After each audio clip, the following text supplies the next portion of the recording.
अस्सलाम वालेकुम स्टूडेंट्स, दुरूद पाक पढ़ लें। उसके बाद हम अपने लेक्चर को बाकायदा तौर पे स्टार्ट करते हैं।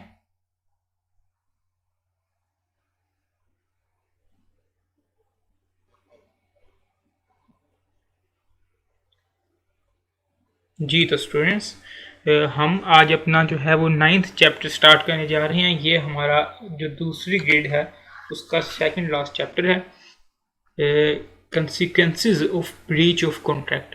अभी तक हम देखते आए हैं कि ब्रीच ऑफ कॉन्ट्रैक्ट जब हो जाए, कॉन्ट्रैक्ट ब्रीच हो जाए, कॉन्ट्रैक्ट ख़त्म हो जाए तो कंपनसेशन चार्ज कर सकता है बंदा जिसके साथ नुकसान हुआ है, जिसका कोई लॉस हुआ है, वो इंसान कंपनसेशन जो है वो क्लेम कर सकता है। कंपनसेशन क्या होती है, किस किस तरह से कंपनसेशन क्लेम कर सकता है, ये सब कुछ आज के हम लेक्चर में देखेंगे। डैमेजेस जो होते हैं, जो नुकसान होता है उसकी टाइप्स क्या होती हैं। ऑर्डिनरी डैमेजेस होते हैं, स्पेशल डैमेजेस होते हैं, रिमोट एंड इनडायरेक्ट लॉसेस होते हैं, डैमेजेस इन कॉस्टली कॉन्ट्रैक्ट्स होते हैं, और आखिर में हम एक छोटा सा कंसेप्ट देख रहे होंगे, मीन्स ऑफ रेमिडिंग द इनकन्वीनियंस। तो ये चीज़ें हमारे आज के टॉपिक में शामिल हैं। कल के लिए हमने थोड़ा सा पार्ट छोड़ा है। आज हम क्वेश्चन डिस्कस नहीं कर रहे होंगे, कल वो थोड़ा सा पार्ट देखेंगे और उसके क्वेश्चन डिस्कस करेंगे। आज क्वेश्चन डिस्कस ना करने की वजह ये है कि ये टॉपिक्स हैं, ये बहुत छोटे छोटे हैं और इनकी एग्जाम्पल्स जो है ना वो बहुत ही ज़्यादा हैं। आप अगर आपके हाथ में स्टडी टेक्स्ट है अपने आई कैप का, तो आप देख सकते हैं ऑर्डिनरी डैमेजेस जो हैं इनकी ऑलमोस्ट 10 एग्जाम्पल्स हैं, और स्पेशल डैमेजेस की भी काफ़ी सारी एग्जांपल्स हैं, रिमोट एंड इनडायरेक्ट लॉस की भी काफ़ी सारी एग्जांपल्स हैं। तो इनमें हमारी काफ़ी प्रैक्टिस हो रही होगी, इसलिए आज हम क्वेश्चंस नहीं देखेंगे। क्वेश्चन हम इस पूरे चैप्टर के कल चैप्टर को कंप्लीट करके फिर आई कैप के पास पेपर के क्वेश्चन और आपके जो स्टडी टेक्स्ट है उसके क्वेश्चन देख रहे होंगे। हम आते हैं अपने जो है मेन टॉपिक की तरफ, कंपनसेशन फॉर लॉस और damage caused bye breach. Contract की ब्रीच की वजह से, कॉन्ट्रैक्ट ख़त्म होने की वजह से जो लॉस होता है उसकी कंपनसेशन किस तरह से की जाती है, इसकी टाइप्स कौन कौन सी हैं। सबसे पहली जो टाइप है वो है ऑर्डिनरी डैमेजेस। चूँकि ये नाम से ही जाहिर है कि ऑर्डिनरी डैमेजेस का मतलब है कि आम नुकसान, जो बिजनेस की लेन देन में कॉन्ट्रैक्ट के दौरान आम नुकसान होता है उसको हम ऑर्डिनरी डैमेजेस कहते हैं आसान अल्फाज में। इसकी मैं आपको ये एग्जांपल देता हूँ कि आपने अपने दोस्त के साथ कॉन्ट्रैक्ट किया कि भाई मैं आपसे ना 15,000 रुपये का लैपटॉप खरीदूंगा। उसने मान लिया, आप दोनों का कॉन्ट्रैक्ट हो गया कि फ़लाँ तारीख को आज से 1 माह बाद 15,000 रुपये का आप अपना लैपटॉप मुझे दे दोगे। 1 माह गुजर गया, उसके बाद आप उससे लैपटॉप डिमांड करते हो, वो लैपटॉप आपको नहीं देता। वो कहता है भाई मैंने लैपटॉप अपना नहीं बेचना। आप बिल्कुल वही सेम लैपटॉप जब किसी और से कहीं से लेने जाते हो तो वो आपको पड़ रहा है 20,000 रुपये का।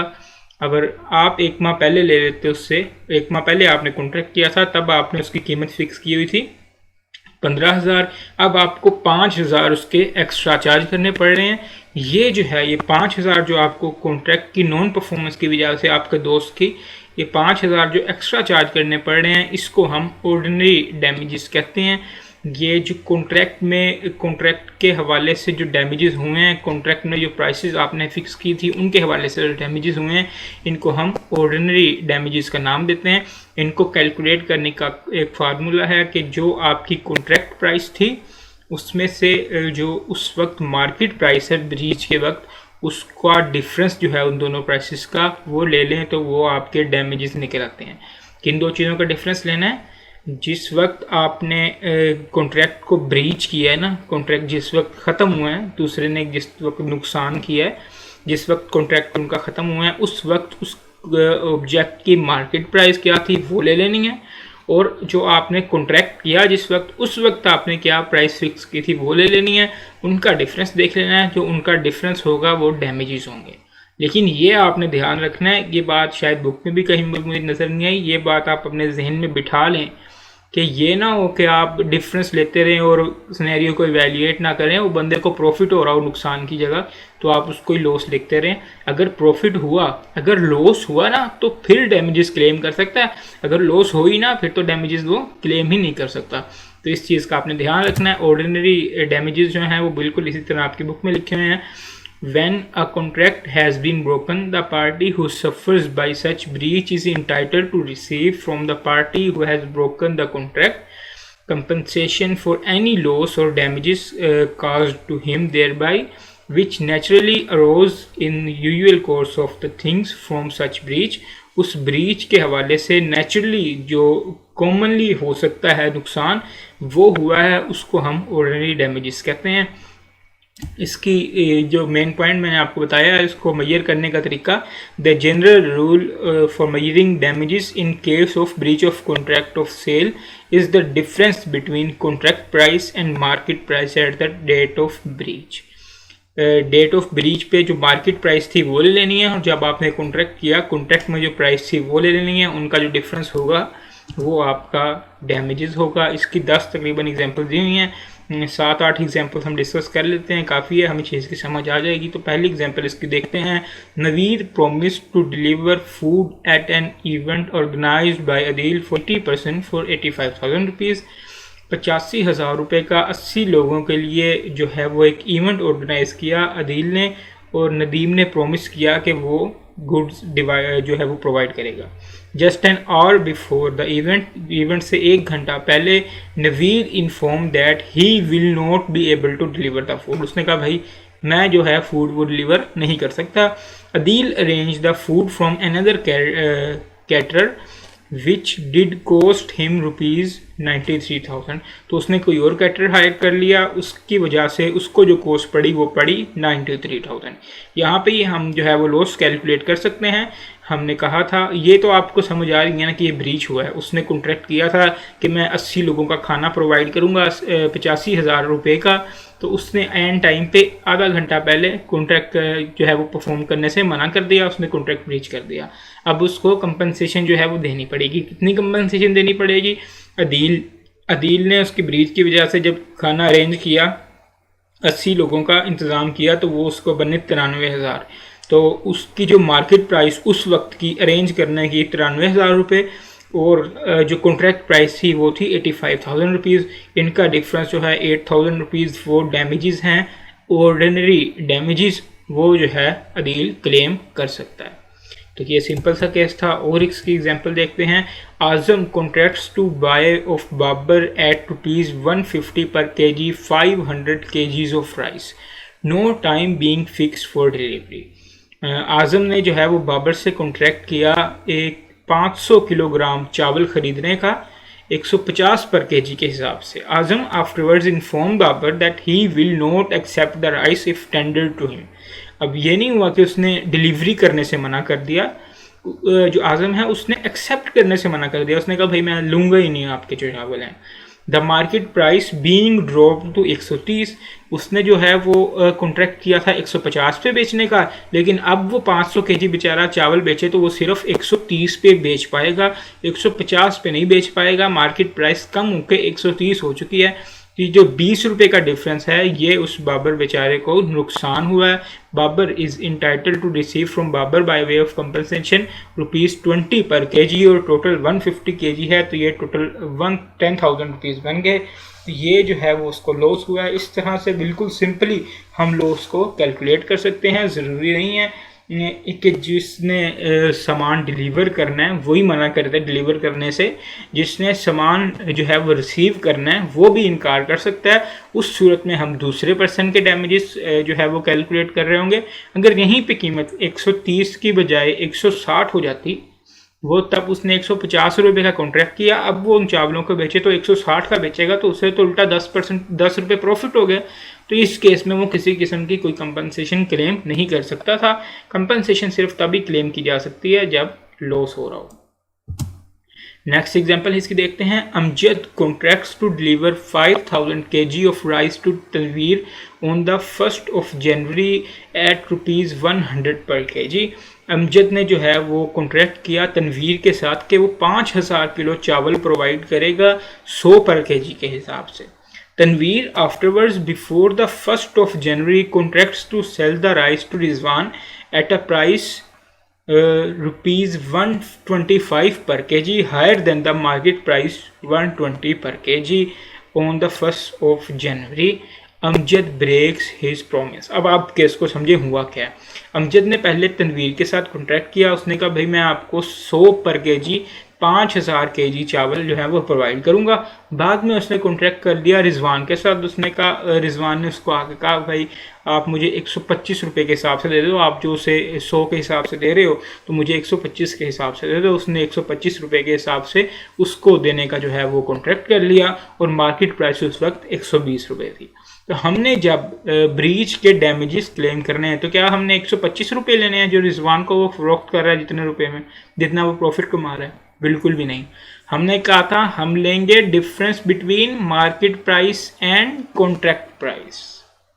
मार्केट प्राइस उसकी क्या है उस वक्त जिस वक्त उसने ब्रीच किया है 120 पर केजी, और कॉन्ट्रैक्ट प्राइस जो है वो क्या है वो है 100 पर केजी।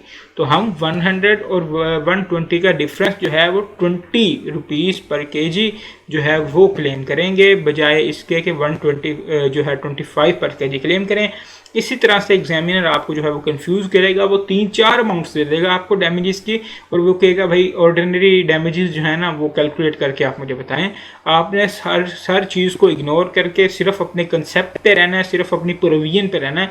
प्रोविजन क्या कहती है? कॉन्ट्रैक्ट प्राइस और मार्केट प्राइस का difference at the breach of contract आपने ले लेना है और उससे ऑर्डिनरी डैमेजेस जो हैं वो कैलकुलेट कर लेने हैं। कोई रॉकेट साइंस नहीं है इसमें, सिंपल सी बातें हैं। हमें साफ पता चल रहा है कि एक इंसान ने कॉन्ट्रैक्ट किया था, दूसरे इंसान ने उसको पूरा करने से मना कर दिया, तो जो जिसने कॉन्ट्रैक्ट किया था वो ओबियसली कंपनसेशन क्लेम करेगा। कितनी कंपनसेशन क्लेम करेगा? सेल के केस में वो इतनी कंपनसेशन क्लेम करेगा जितना डिफरेंस है कॉन्ट्रैक्ट प्राइस और market price at the time of breach का।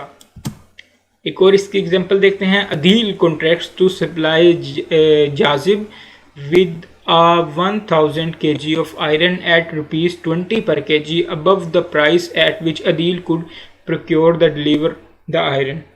अब उसने क्या कहा? उसने ना हमें मार्केट प्राइस दी है, ना हमें उसने कॉन्ट्रैक्ट प्राइस दी है, उसने सीधा डिफरेंस दे दिया है कॉन्ट्रैक्ट प्राइस और मार्केट प्राइस का, जो कि 20 रुपये है। Jazib wrongfully refuse to receive the iron. Jazib जो है उसने रिफ्यूज़ कर दिया आयरन को रिसीव करने से। Jazib must pay to Kashif by way of compensation the difference between contract price of iron and the sum of which Adeel could have obtained at delivered I 20,000 rupees. तो वो बिल्कुल उसने डिफरेंस दे दिया। हम उस डिफरेंस को जो है जितना आयरन उसने डिलीवर करना था उसके साथ मल्टीप्लाई करके टोटल लॉस जो है वो निकाल के बता देंगे। ये तो बिल्कुल ही सिंपल सी उसने एग्जांपल दे दी, बिल्कुल ही आसान सी। पहले तो हमें चलो ये भी पता करना पड़ रहा था कि ये जो ऑर्डिनरी डैमेजेस हैं, कॉन्ट्रैक्ट प्राइस कौन सी है, सेल प्राइस कौन सी है, इस तरह की चीज़ें हम कैलकुलेट कर रहे थे। इसमें उसने सीधा ही बता दिया कि जो डिफरेंस है वो है 20 रुपीज़ का। नेक्स्ट एग्जांपल देखते हैं। Abid sells certain merchandise to Sajid warranting it to be a particular quality and Sajid in reliance upon this warranty sells it to Habib with a similar warranty. Abid ने क्या किया? आबिद ने भाई साजिद के साथ कॉन्ट्रैक्ट किया। आबिद ने साजिद को मर्केंडाइज बेचने थे, उसने उसकी क्वालिटी वारंटी दी कि भाई मैं आपको ना इसी क्वालिटी के मर्केंडाइज जो है ना वो प्रोवाइड करूंगा, और उस वारंटी के ऊपर रियलाइज करते हुए साजिद ने उसको आगे हबीब को बेचने की जो है वो कॉन्ट्रैक्ट कर लिया। The goods prove to be not according to the warranty and Sajid becomes liable by Habib a sum of money by way of compensation. अब जो सामान है वो जो उसने वारंटी दी थी भाई इस क्वालिटी का सामान होगा, वो उस क्वालिटी का सामान नहीं निकला, तो साजिद ने आगे जिसके साथ हबीब के साथ कॉन्ट्रैक्ट किया था हबीब उससे डैमेजेस मांग रहा है। तो ऑब्वियसली मेन सामान आबिद ने प्रोवाइड किया था, साजिद हबीब को तो डैमेजेस देगा। हबीब तो बिल्कुल साजिद को सू कर सकता है, लेकिन साजिद किसको सू कर सकता है? साजिद वापस आबिद को सू कर सकता है कि भाई आपने उस जो है वो क्वालिटी के उस वारंटी के मुताबिक जो है मर्केंटाइज प्रोवाइड नहीं किए, तो आपको उसकी कंपनसेशन देनी होगी। साजिद हबीब साजिद से कंपनसेशन ले रहा होगा और साजिद जो है वो आबिद से ले रहा होगा। ये भी सिंपल सा केस था। नेक्स्ट जो है वो केस हमारे पास है। Aliya contracts to buy Bisma's ship for ₹6 billion but breaks her promise. Aliya ने बिस्मा के साथ कॉन्ट्रैक्ट किया कि वो उसकी शिप जो है वो 6 बिलियन रुपए में ख़रीदेगी, लेकिन बाद में उसने अपना प्रॉमिस तोड़ दिया। The price which Bisma could obtained at the time of breach of promise was 5.8 billion. उस वक्त जिस वक्त उसने प्रॉमिस तोड़ा उस वक्त उसकी मार्केट प्राइस क्या थी? 5.8 million. Aliya must pay to Bisma by way of compensation the excess rupees 0.2 billion.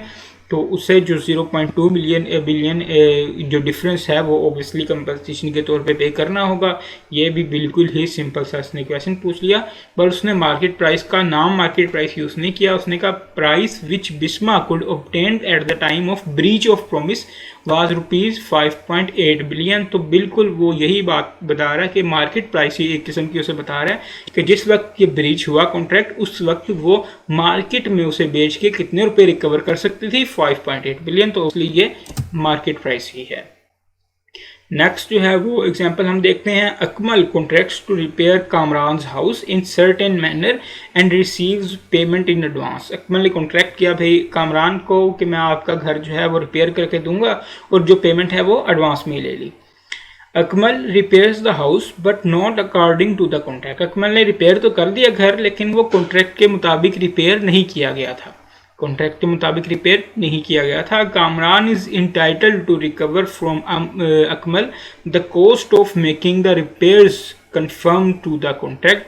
तो अब जो कॉन्ट्रैक्ट तक पहुंचने का वो जो उसका कॉन्ट्रैक्ट का लेवल था उस तक पहुंचने में इसके काम के बाद जितना किसी और से काम करवाने पे खर्चा आया उस लेवल तक पहुंचने पे जो कॉन्ट्रैक्ट में लेवल डिसाइड किया गया था उस घर का उतना इजाफी जितना भी खर्चा आया वो सारा का सारा कंपनसेशन वो अकमल से डिमांड कर सकता है कामरान। सिंपल सा केस है, ऑर्डिनरी डैमेजेस का केस है जहाँ पे जो डैमेजेस हैं वो कॉन्ट्रैक्ट की बेस पे हम डैमेजेस को इवेल्युएट कर रहे होते हैं। उन दोनों ने कॉन्ट्रैक्ट किया, हम कॉन्ट्रैक्ट प्राइस को देख रहे होते हैं, उनके कॉन्ट्रैक्ट के हिसाब से चीज़ें देख रहे होते हैं, कॉन्ट्रैक्ट प्राइस उसकी देख रहे होते हैं, उसकी मार्केट प्राइस देख रहे होते हैं। उसके बाद हम जो है वो डैमेजेस उनको कैलकुलेट कर रहे होते हैं। कॉन्ट्रैक्ट जिस चीज़ के बारे में कॉन्ट्रैक्ट किया गया है उसमें कॉमनली नेचुरली क्या लॉस हुआ है देखने से जो चीज़ पता लग रही होती है कि इस कॉन्ट्रैक्ट में ये चीज़ें जो है ये परफॉर्मेंस जो है वो करनी थी, लेकिन ये परफॉर्मेंस इस तरह नहीं हुई जिसकी वजह से ये लॉस हो गया, तो वो लॉस कंपनसेट करना पड़ेगा। बिल्कुल ही सिंपल सा केस है। आगे हम जो देखते हैं नेक्स्ट हमारा टॉपिक, अब एक दो एग्जांपल्स रह गई हैं वो आप पढ़ लें। इसी तरह के सिंपल से एग्जांपल हैं।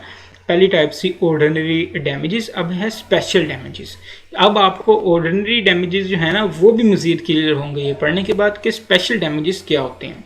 देखें जो ऑर्डिनरी डैमेजेस थे उनमें हम देख रहे थे कि कॉन्ट्रैक्ट के हवाले से उन्होंने जिस चीज़ के बारे में कॉन्ट्रैक्ट किया ना उसी चीज़ नेचुरली देखा हमने, इसने इतने रुपए का बेचने का कॉन्ट्रैक्ट किया था, वो नहीं उसने बेचा, उतना बेचने से मना कर दिया। अब जब वो खरीद रहा है दूसरा बंदा तो उसको इतने में चीज़ पड़ रही है, तो ऑब्वियसली ये इतना उसका नुकसान हो गया उसके उस वक्त ना बेचने की वजह से, ये हमने उसको लॉस दे दिया, ये हमने उसको डैमेजेस कंपनसेशन दे दी। लेकिन स्पेशल डैमेजेस में कॉन्ट्रैक्ट वाले डैमेजेस नहीं होते। ये जो सीधी सी बात थी ये नहीं है उसमें क्या बात है। फॉर एग्जांपल मैं आपको एग्जांपल देता हूँ। आपने अपने दोस्त के साथ कॉन्ट्रैक्ट किया कि भाई मैं ना आपका लैपटॉप जो है वो 15,000 रुपये में ख़रीदना चाहता हूँ। आपका दोस्त उस वक्त मान गया, अपना लैपटॉप जो है वो 15,000 रुपये देने में आपने जो है किसी और के साथ, अपने एक और दोस्त के साथ कॉन्ट्रैक्ट कर लिया कि मैं तुम्हें ये वाला लैपटॉप जो है ना ये लैपटॉप 16,000 रुपये में दे दूँगा, ये लैपटॉप 16,000 रुपये में दे दूंगा। और आपने अपने दोस्त को बता दिया कि भाई आप जो मुझे 15,000 का लैपटॉप दोगे ना वो मैंने आगे 16,000 रुपये का बेचना है, तो फलां डेट को याद से आप 15,000 रुपये का मुझे ये लैपटॉप दे देना। अब उस डेट को आपका दोस्त आपको लैपटॉप नहीं देता, लैपटॉप देने से इनकार कर देता है। अब आपने वो जो अपने नेक्स्ट फ्रेंड को बेचना था उसके लिए जो आप लैपटॉप लाते हो वो आपको 20,000 रुपये का उस वक्त पड़ता है। एक तो ये वाले हो गए डैमेजेस, ये जो 5,000 ऊपर वाले पड़े हैं। दूसरा वो जो आपको दोस्त को बेचना था, जो दोस्त आपसे उसको ना बेचने के डैमेजेस लेगा, टाइम पे ना डिलीवर करने के डैमेजेस लेगा, वो भी आप इससे रिकवर कर सकते हो। इनको हम स्पेशल डैमेजेस कहते हैं। हम डेफिनेशन देखते हैं, मज़ीद एग्जांपल देखते हैं, आपको मज़ीद खुल के वाज़ह जो है वो बात समझ आ जाएगी।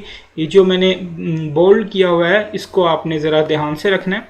ज़हन में रखना है, when a contract has been broken the party who suffers by such breach is entitled to receive from the party who has broken the contract. ये तो उसने सिंपल बात की कि अगर कॉन्ट्रैक्ट तो है वो ख़त्म हो जाए तो उसकी वजह से कोई नुकसान हुआ दूसरी पार्टी को तो वो उस पार्टी से ले सकती है कंपनसेशन फॉर एनी लॉस और damages caused by him thereby which the parties knew, जिसका दोनों पार्टीज को इल्म था, जिसका उसको पता था। जो मैंने आपको एग्जांपल दी, आपने अपने दोस्त को बता दिया था कि मैं भाई ये वाला लैपटॉप जो है ना वो फलां लड़के को 16,000 रुपये में बेचूंगा।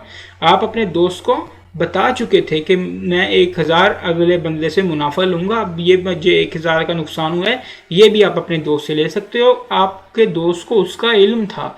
अगर आपने अपने दोस्त को बताया नहीं हुआ था ना, फिर आपका कोई नुकसान हुआ है तो फिर वो दोस्त नहीं देगा। स्पेशल डैमेजेस के लिए जो मेन और फेवरेट जो कंडीशन है, जो एग्जामिनर लाजमी आपसे पूछ लेता है हर दफ़ा जब भी ये क्वेश्चन आता है, वो ये कंडीशन के लिहाज से ज़रूर टेस्ट कर रहा होता है, विच द पार्टीज़ ड्यू, दोनों पार्टीज़ को उस डैमेजेस की इल्म था, उस कंसिक्वेंसेस का इल्म था कि भाई अगर मैंने ये कॉन्ट्रैक्ट परफॉर्म ना किया तो उस बंदे का आगे ये नुकसान हो जाएगा, उस बंदे का आगे ये नुकसान हो जाएगा, उसने आगे किसी के साथ कमिटमेंट की हुई है, उसका वो नुकसान हो जाएगा। ये उस पार्टी को इल्म था जो पार्टी डिफ़ॉल्ट कर रही है।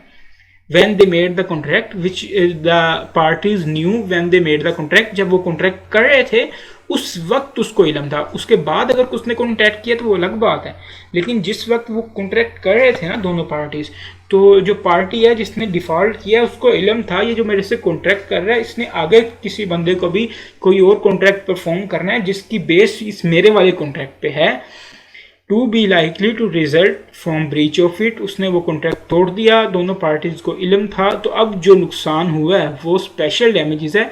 वो उन दोनों के कॉन्ट्रैक्ट के मुताबिक नुकसान नहीं हुआ। उन दोनों के कॉन्ट्रैक्ट में इस तरह की कोई टर्म्स नहीं थी। उनके कॉन्ट्रैक्ट में क्या था, लैपटॉप खरीदना है, लैपटॉप बेचना है। लेकिन ये जो थर्ड पर्सन का नुकसान हो गया ना, थर्ड पार्टी के हवाले से आउट ऑफ द कॉन्ट्रैक्ट जाके एक किस्म का नुकसान हो गया और वो इसी पार्टी की वजह से हुआ है, इसको हम स्पेशल डैमेजेस कहते हैं। हम इसकी पहली एग्जांपल देखते हैं तो आपको इन चीज़ों का जो है वो समझ आ जाएगी। आजम अ बिल्डर, आजम जो है वो एक बिल्डर है, contracts to erect and finish a house by the 1 January. उसने कॉन्ट्रैक्ट किया भाई मैं एक हाउस को सब तैयार करके दूंगा आपको 1 जनवरी तक, in order that Babar may give possession of it at that time to Qasim. और जैसे ही वो उसको फुली फर्निश करके तैयार करके देगा आजम बाबर को, तो बाबर उसको आगे किराए पे दे देगा किसको, कासिम को। इतनी सी बात आप देखें कि आजम जो एक बिल्डर है उसने बाबर के साथ कॉन्ट्रैक्ट किया भाई मैं आपको ना जो घर है ना ये अच्छा सा प्रिपेयर करके अच्छा सा फर्निश करके तैयार करके दूंगा, तो ये घर आप फिर आगे किराए पे दे दीजिएगा। बाबर ने कहा भाई मुझे अच्छा सा तैयार करके देना, मैंने आगे ये कासिम को किराए पे देना है 1 जनवरी को। 1 जनवरी को ये घर मैंने आगे बंदे को किराए पे दे देना है, तो 1 जनवरी तक आप इस तरह मुझे इसको तैयार करके दे दो। उसने कहा ठीक है भाई। Azam is informed of the contract between Babar and Kasim. Azam को जो है वो पता है कि उसने आगे घर वो किराए पे देना है, बाबर ने कासिम के साथ कॉन्ट्रैक्ट करना है किराए का। दोबारा इतनी बात देख लें, आजम एक बिल्डर है, उसने बाबर के साथ कॉन्ट्रैक्ट क्या किया कि मैं आपको घर जो है वो अच्छी तरह तैयार करके दूंगा, और बाबर ने आजम को बता दिया कि भाई आप मुझे 1 जनवरी तक जब ये घर तैयार करके दे दो ताकि मैं 1 जनवरी को ये घर आगे कासिम को किराए पे दे पाऊँ। Azim builds the house so badly, Azim ने इतने बुरे तरीके से वो घर बनाया, before the 1 January it falls down, वो गिर गया, 1 जनवरी से पहले ही वो गिर गया।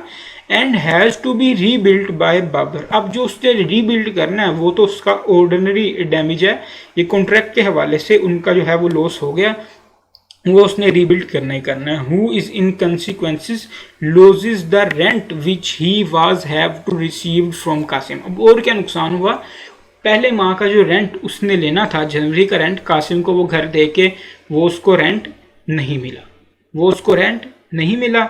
और ऊपर से उसके बाद क्या हुआ, आज कासिम जो है उसने compensation of breach of contract का उस पर केस कर दिया बंदे पे। एक तो मेन केस ये था कि आज़म जो है वो एक बिल्डर है, उसने बाबर के साथ कॉन्ट्रैक्ट किया था कि भाई मैं आप लोगों को ना घर अच्छा सा बना के दूंगा, फर्निश करके दूंगा। बाबर ने कहा था 1 जनवरी से पहले पहले मुझे जो आप ये फर्निश करके दे दें ताकि मैं आगे कासिम को किराए पे दे सकूं।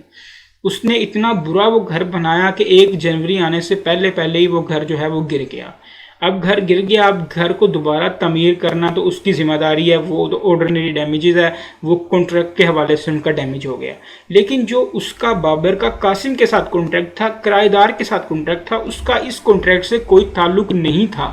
लेकिन उससे इल्म होने की वजह से, उसे पता होने की वजह से और उसके ना घर बनाने की वजह से जो बाबर को नुकसान हुआ, एक तो रेंट वो 1 महीने का नहीं ले सका, दूसरा किराएदार ने उस पर ब्रीच ऑफ कॉन्ट्रैक्ट का केस कर दिया जिसपे उसको किराएदार को कंपनसेट करना पड़ा। अब ये जो रेंट का और ये जो कंपनसेशन का जितना भी उसका खर्चा है वो बिल्डर से रिकवर कर सकता है। इसी को हम स्पेशल डैमेजेस कहते हैं। स्पेशल डैमेजेस आप लोगों को नज़र आ रहा है कि जो स्पेशल डैमेजेस थे ना वो कॉन्ट्रैक्ट वाले डैमेज नहीं थे, वो स्पेशल अलग से ख़ास डैमेजेस था, ख़ास नुकसान था जो उसका हुआ। जो ऑर्डिनरी डैमेज था वो सिर्फ इतना ही था कि भाई उसने घर बना के दिया, वो उसने घर सही नहीं बना के दिया, वो पहले ही गिर गया, उसका नुकसान हो गया, तो वो नुकसान बिल्डर पूरा करेगा, ये तो उसका ऑर्डिनरी डैमेज था। लेकिन उस कॉन्ट्रैक्ट के अलावा जो उसके नुकसान हुए, कंडीशन क्या इसमें फुलफिल कर रही हैं, विच द पार्टीज न्यू, दोनों पार्टी जानती थी, बिल्डर को पता था कि भाई इसने जो है ये घर किराए पे देना है, अगर मैं ये ना बनाऊंगा ना तो ये किराए पे नहीं दे पाएगा और इसका नुकसान हो जाएगा। अब वो घर उसने नहीं बनाया, उसने सही नहीं बनाया, वो किराए पे नहीं दे पाया तो उसका नुकसान हो गया, तो वो नुकसान भी अब आज़म पे करेगा, बिल्डर पे करेगा। इसको हम स्पेशल डैमेजेस कहते हैं। जो कॉन्ट्रैक्ट के अलावा डैमेजेस हो गए हैं लेकिन उसका ताल्लुक इसी कॉन्ट्रैक्ट से था, इस कॉन्ट्रैक्ट को पूरा ना करने की वजह से वो डैमेजेस हुए हैं और दोनों पार्टीज़ को इसका इल्म था। जो डिफ़ॉल्ट कर गई पार्टी उसको इसका इल्म था कि अगर मैं इसको ना बना के दूंगा तो इसका क्या क्या नुकसान हो सकता है, अगर मैं डिफ़ॉल्ट कर जाऊंगा तो इसका क्या क्या नुकसान हो सकता है। ये मेन चीज़ है और ये मेन डिफरेंस है स्पेशल डैमेजेस और ऑर्डिनरी डैमेजेस के दरमियान। इसकी हम और एग्जांपल्स देखते हैं, आपको मज़ीद चीज़ें क्लियर हो जाएंगी। Asif having contracted with Bashir to supply Bashir with 1000 kg of iron and 500 per kg to be delivered at a stated time, contracts with Salim for the purchase of 1000 kg of iron at rupees 400 per kg। Asif ने क्या किया, आसिफ ने बशीर के साथ contract किया कि मैं आपको 1000 kg लोहा जो है वो 500 पर kg पे प्रोवाइड करूँगा, और उसने सलीम को कहा कि भाई मैंने एक पार्टी के साथ कॉन्ट्रैक्ट कर लिया है कि मैंने उसको 500 पर केजी 1000 केजी लोहा प्रोवाइड करना है, तो मैं वो आपसे ख़रीदूंगा, बल्कि मैं मुझे आप 1000 केजी का 400 पर केजी रेट लगा के बेच दो ताकि मैं उसको अपना 100 रुपया मुनाफा रख के उससे बारगेन कर पाऊँ, 100 रुपया मैं मुनाफा कमा पाऊँ। इस तरह बिजनेसेस में कॉमन चल रहा होता है, आप पीछे से बल्क में सस्ती चीज़ उठा के आगे अपना प्रॉफिट लगा के महंगी बेच रहे होते हो, ये बिजनेस में कॉमन प्रैक्टिस है। तो इसी तरह उसने कहा भी 400 पर केजी का आप मुझे दे दो ये लोहा जो है, तो मैं ये 500 पर केजी का आगे एक पार्टी को बेचना है, फलां डेट तक ना आप मुझे दे दो। ठीक हो गया। उसको यानी थर्ड पार्टी को जिसके साथ कॉन्ट्रैक्ट कर रहा है उसको पता है कि इसने इसको आगे बेचना है, अगर मैं इसको ना दूंगा तो इसका आगे जो बेचने वाला नुकसान है वो हो जाएगा।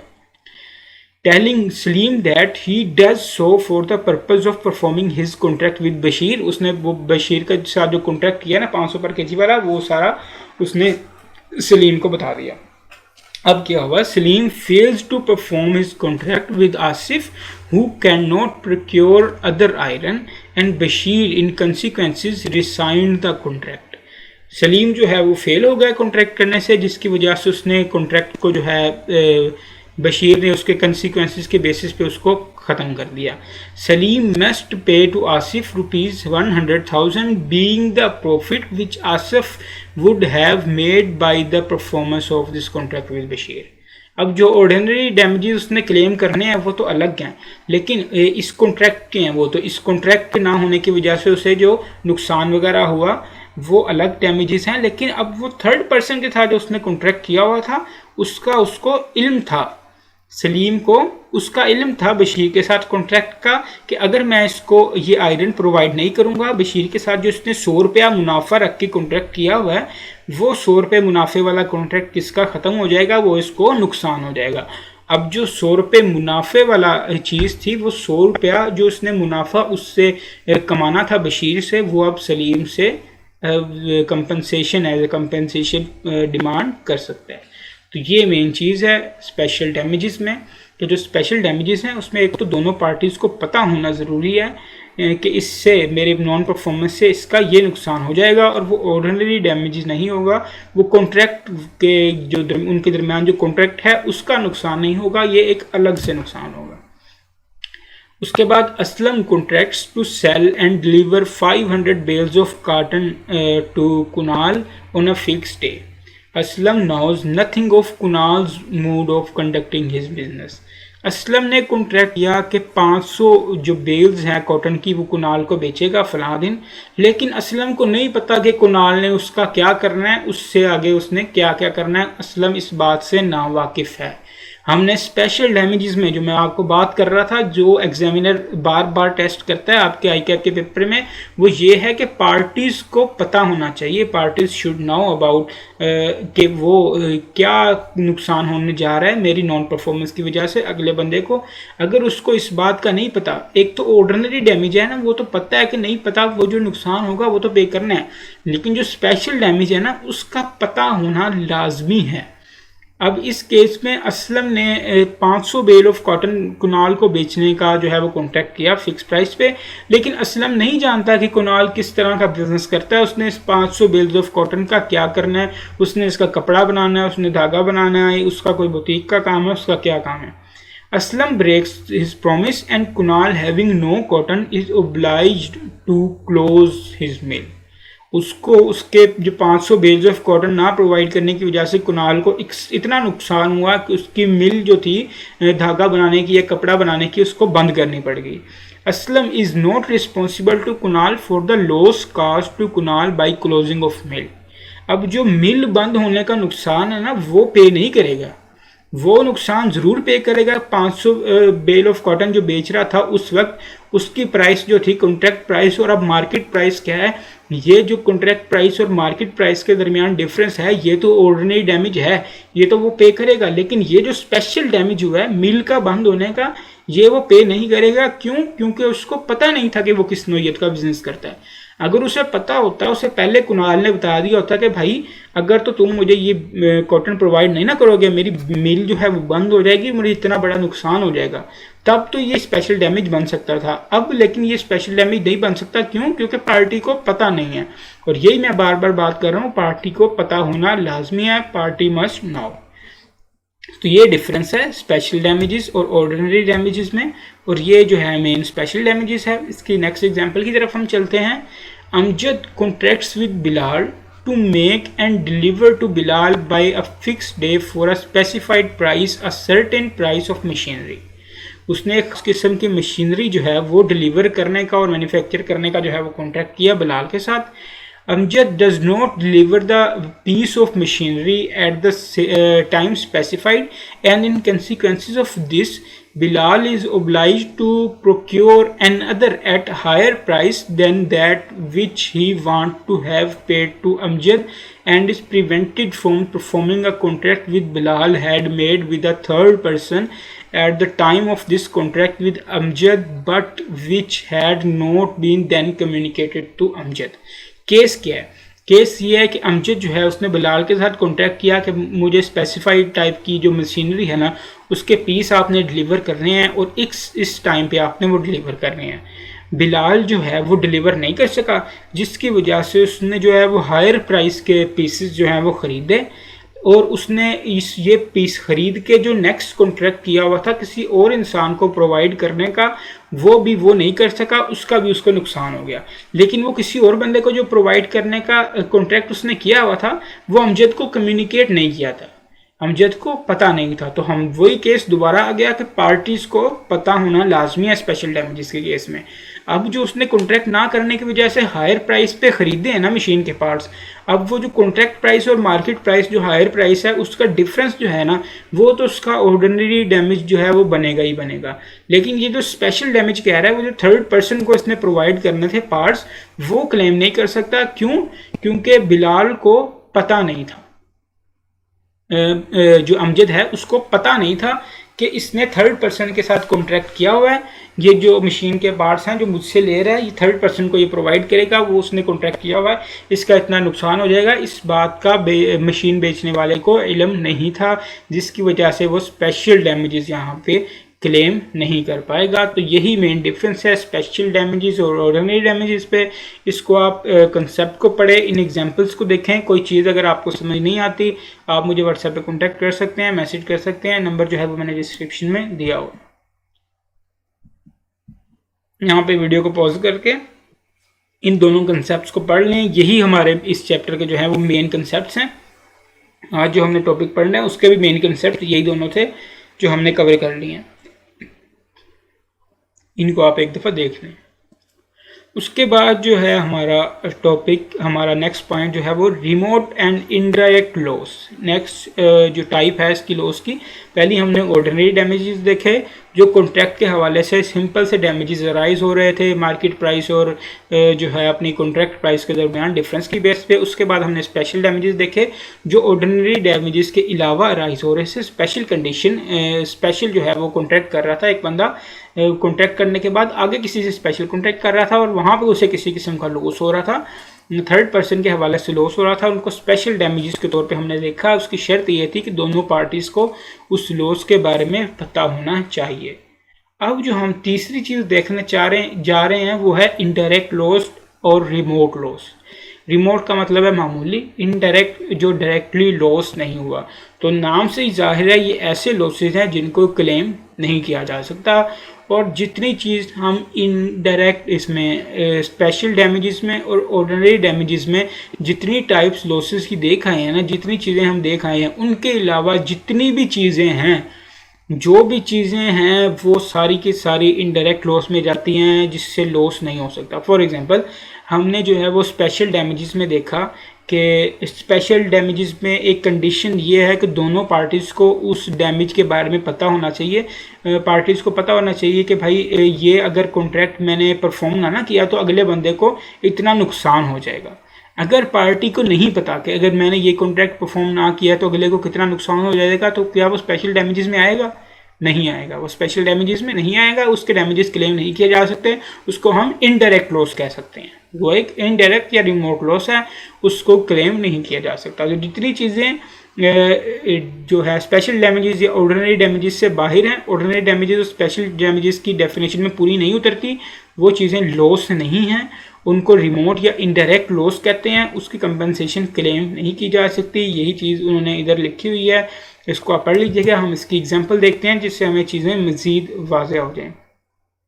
एक बार इसको हम मिलके भी पढ़ लेते हैं। Such compensation is not to be given for any remote and indirect loss और damage sustain by the reason of the breach. अगर ब्रीच की वजह से कोई किसी किस्म का इनडायरेक्ट या छोटा मामूली नुकसान हुआ है, उसको जो है वो क्लेम नहीं किया जा सकता।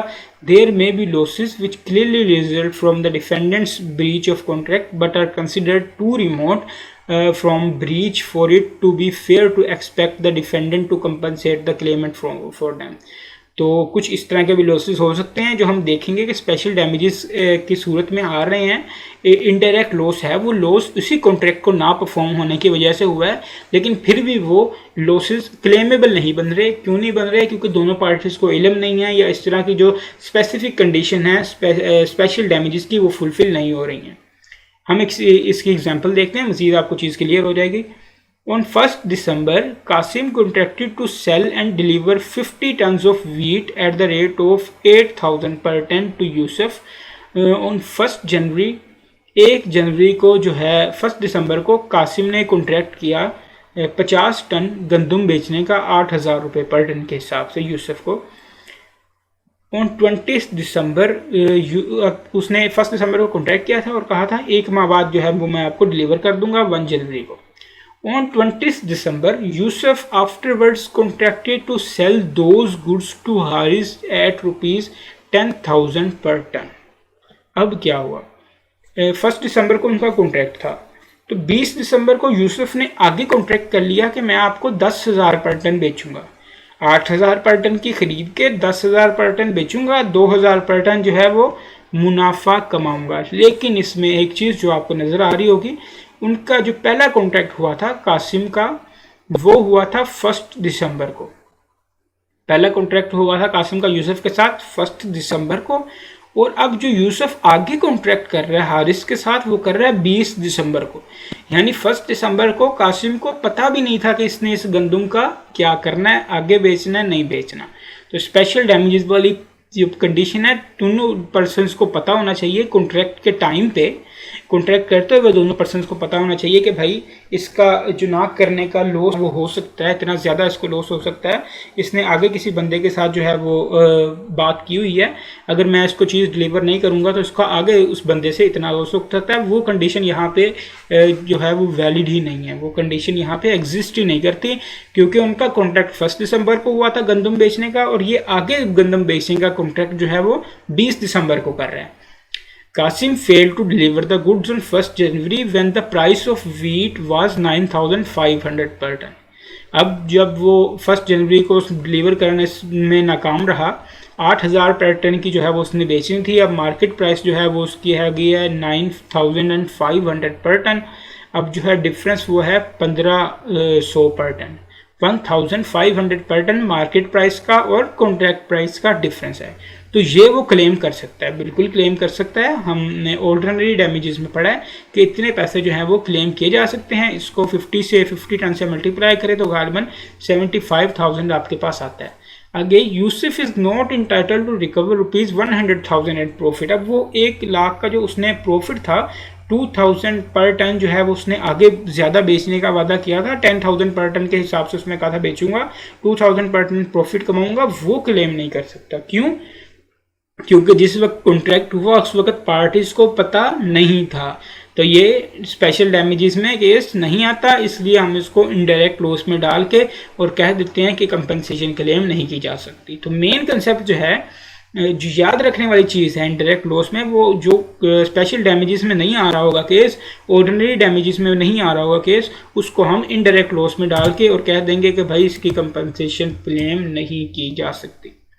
एक और हम इसकी एग्जांपल देखते हैं। Azam delivers to Babur a common carrier a machine to be delivered without delay to Azam's mill, informing that his mill has stopped for want of machine.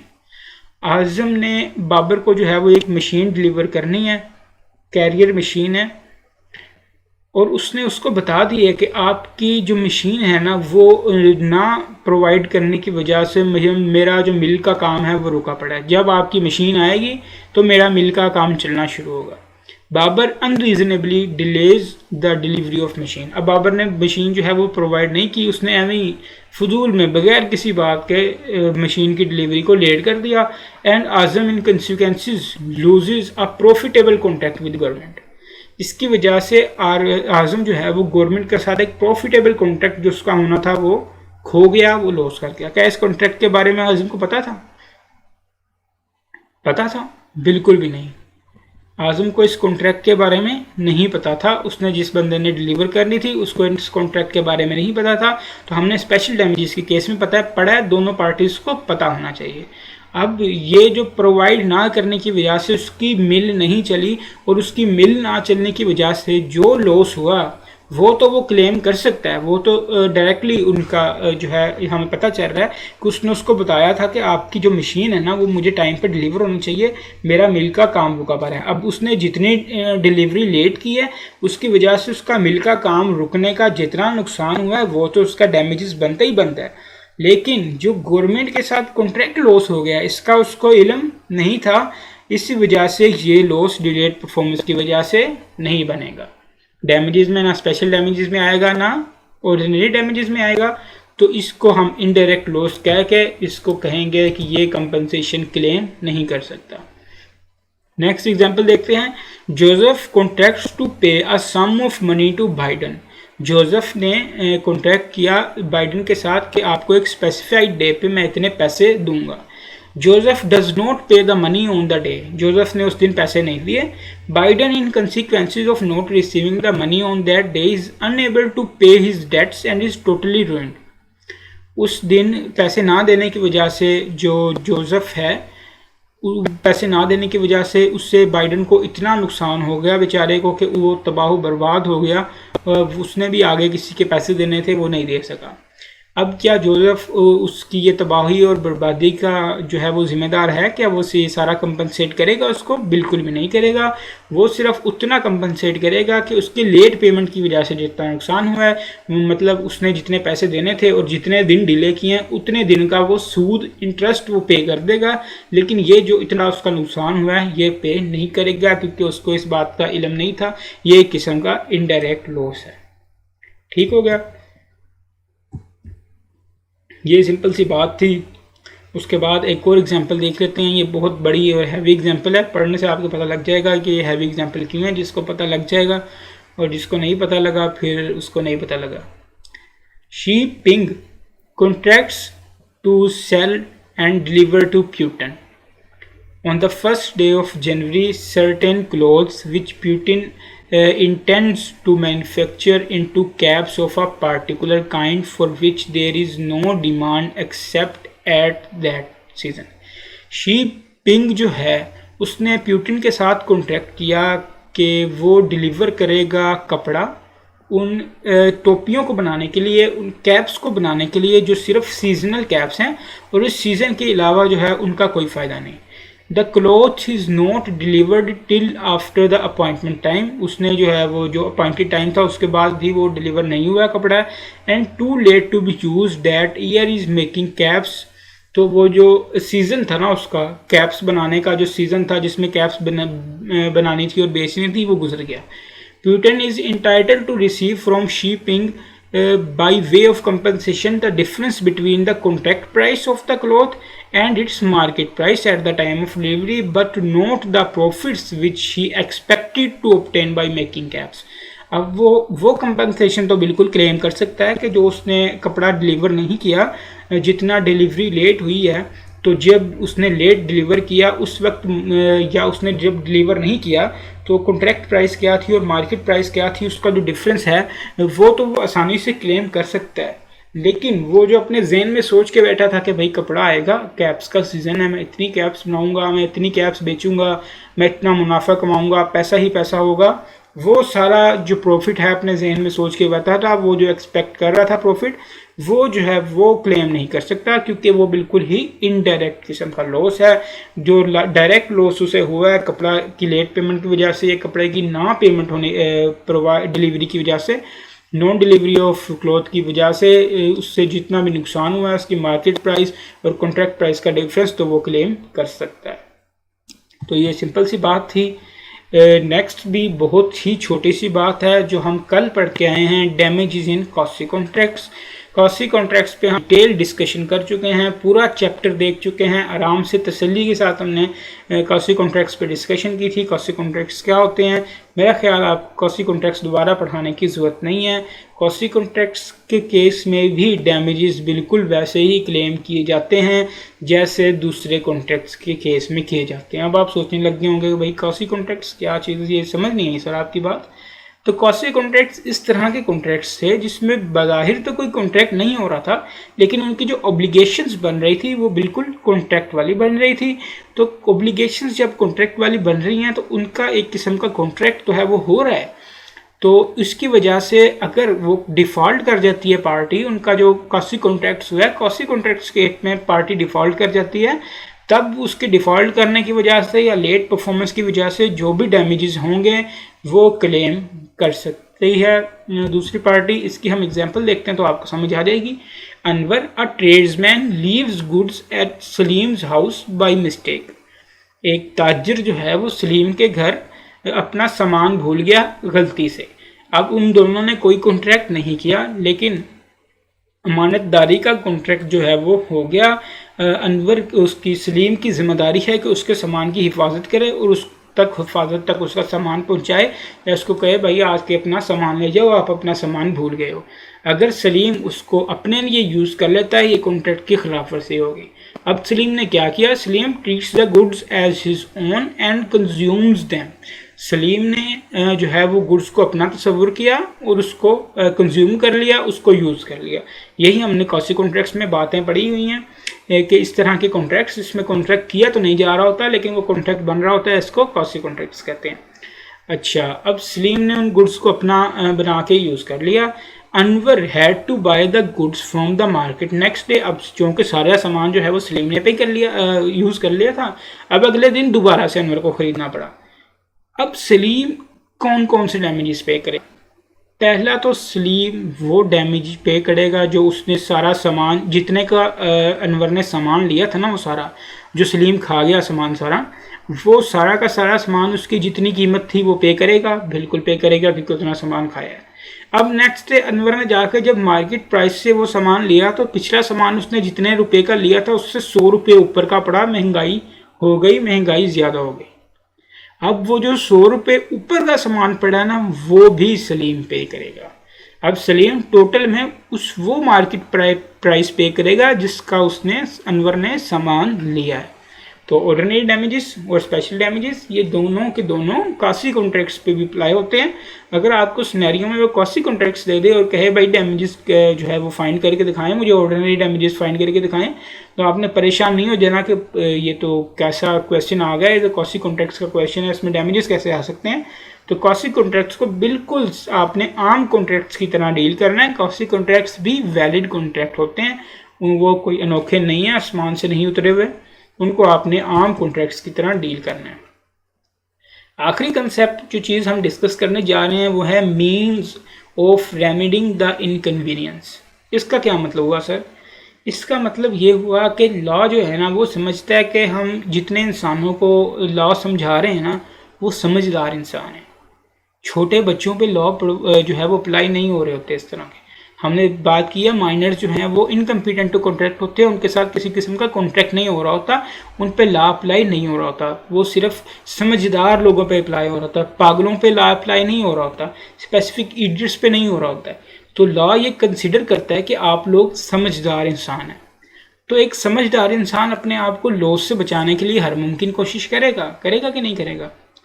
For example हम लैपटॉप वाली एग्जाम्पल ले लेते हैं। आप एक समझदार इंसान हैं, आपने अपने दोस्त के साथ कॉन्ट्रैक्ट किया कि भाई मैं ना 30 जनवरी को आपसे लैपटॉप लूँगा और वो 15,000 रुपये का लूँगा और मैं आगे किसी बंदे को 17,000 रुपये का बेच दूँगा। अगर आपने मुझे 30 जनवरी को 15,000 रुपये का लैपटॉप ना दिया तो मेरा 2,000 रुपये का नुकसान हो जाएगा, मैंने अगर 17,000 रुपये का बेचना है।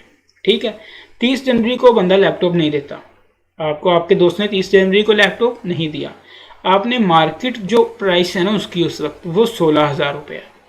आप बजाय इसके कि 16,000 का लैपटॉप लेके उस लैपटॉप ले लें, उसको 17,000 का बेचें, 1,000 उससे जो है वो फ़ायदा उठाएं, 1,000 पिछले वाले से अपने दोस्त से क्लेम करें भी कंपनसेट करो मुझे।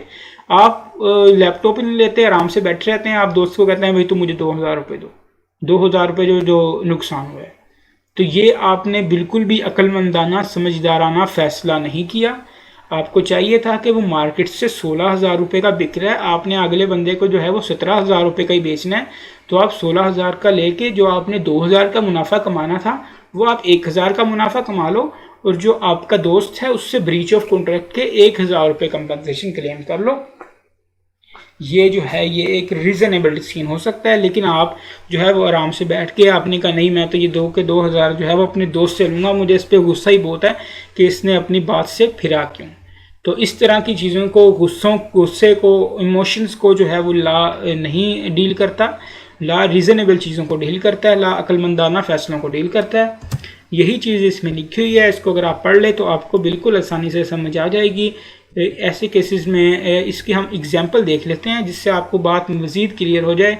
Bilal contracted to pay ₹500,000 to Jamal for procuring raw material for a specific order from government. उसने कहा भाई मुझे गवर्नमेंट से एक स्पेसिफिक ऑर्डर आया हुआ है तो मुझे 5 लाख रुपए का ना रॉ मटेरियल प्रोवाइड कर दो। बिलाल ने जमाल को कहा।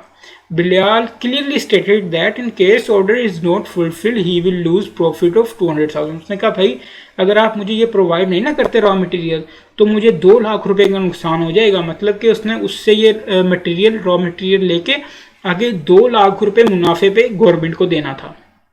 2 लाख रुपए का उसको नुकसान हो जाएगा अगर ये प्रोवाइड नहीं करता मटेरियल।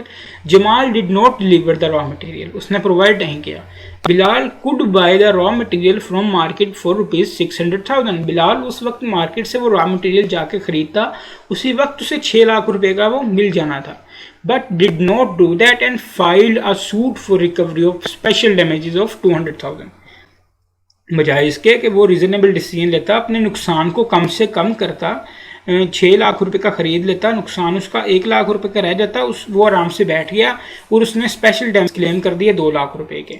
तो इस केस में लॉ कहेगा कि भाई आपने समझदारी से काम नहीं लिया, समझदारी के में काम ना लेने की वजह से जो आपको 2 लाख का नुकसान हुआ है उसमें 1 लाख का तो आपका जेन्युइन लॉस है जो हम कंपनसेशन के लिए क्लेम कर देते हैं, लेकिन बाकी 1 लाख जो आपने अपनी अकल इस्तेमाल नहीं की वो आप अपनी अकल का खुमियाजा भुगतेंगे और आप सिर्फ 1 लाख रुपए का ही लॉस जो है वो क्लेम कर सकते हैं, 1 लाख रुपए की ही कंपनसेशन क्लेम कर सकते हैं।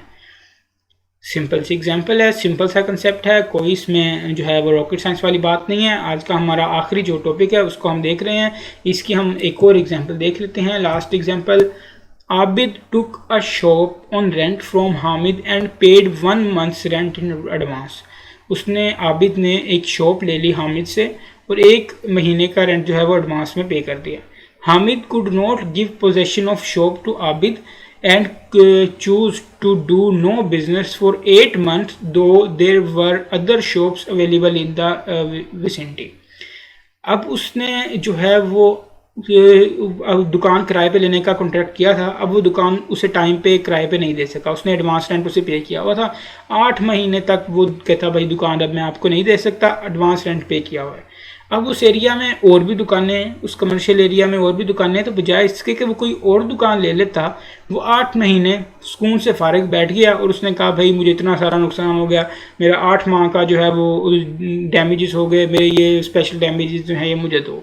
Abid is entitled only to a refund of his advance and nothing more. वो सिर्फ उसका एडवांस ही उसे वापस करेगा, उसके अलावा वो 8 महीने जो है वो लेजी बन के, सुस्त बन के अपने घर में बैठा रहा, उसने कोई बिजनेस नहीं किया, वो नुकसान पे नहीं करेगा।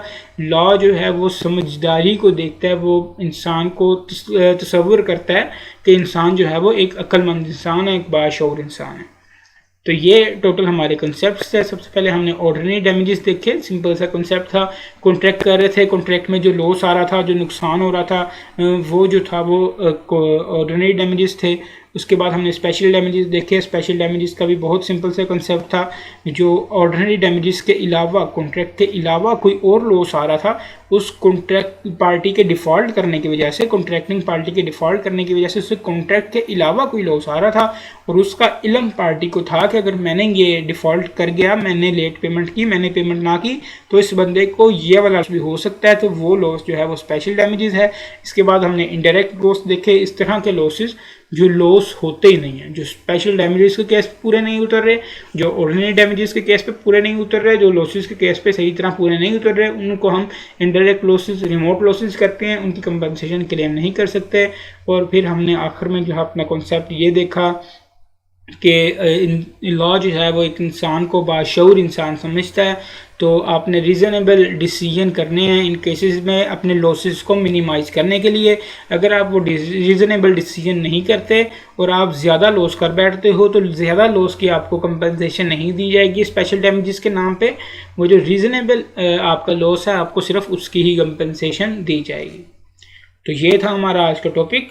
कल हम इंशाल्लाह इसको चैप्टर को कंप्लीट करेंगे। बिल्कुल ही 3-4 सी हमारी हेडिंग्स रह गई हैं, उसकी थोड़ी मैंने इसलिए छोड़ी हैं क्योंकि परसों आपका फिर इस पूरे चैप्टर का टेस्ट होगा।